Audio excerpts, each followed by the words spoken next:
Na ninasema na wewe unayenisikiliza sasa hivi, umefungua simu yako, umefungua TV yako.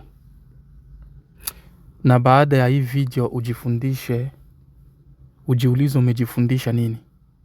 Na baada ya kujiuliza, ili neno likusaidie kwa jina la Yesu Kristo. Jizoeze mambo ya Mungu hata kama uko peke yako. Narudia tena. Jizoeze mambo ya Mungu hata kama uko peke yako.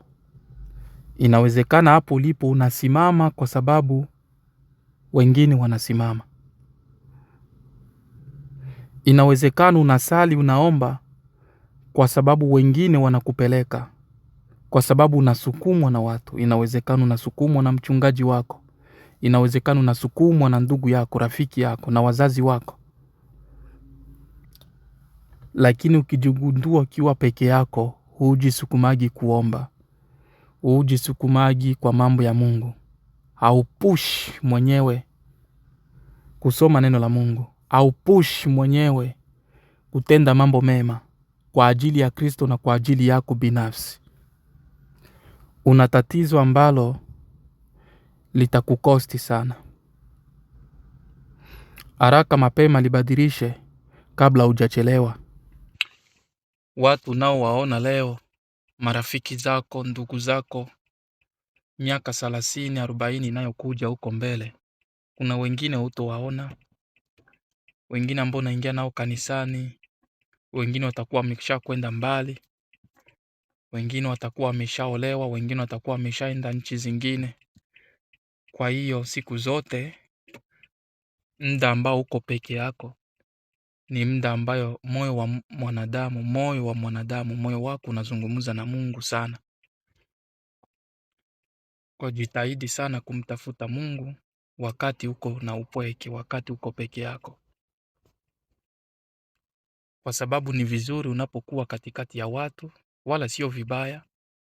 Maana katikati ya watu imani inaongezeka, tunatiana moyo, ndio maandiko yanasema. Tunanuana uso unoa uso, chuma unoa chuma, ni kama vile mtu anoao uso wa mwenzake. Jizoeze kumtafuta Mungu hata kama uko peke yako. Jizoeze kuomba, jizoeze kusoma neno la Mungu. Jizoeze kusoma neno la Mungu. Jizoeze kuishi maisha matakatifu. Jizoeze kutenda matendo mema. Sio kujizoeza tu peke yake, bali ni kuyaishi matendo hayo. Kuna wakati ukiwa katikati ya watu, ukiwa kanisani, ukiwa mbele za watu, unaonekana unaishi maisha matakatifu, unajitahidi, kwa sababu unapata watu wanakukemea, kwa sababu unapata kiongozi ama mwalimu ama mchungaji wanakuonesha mambo ya Mungu, mnazungumza mambo ya Mungu, unapata nguvu, ni sawa.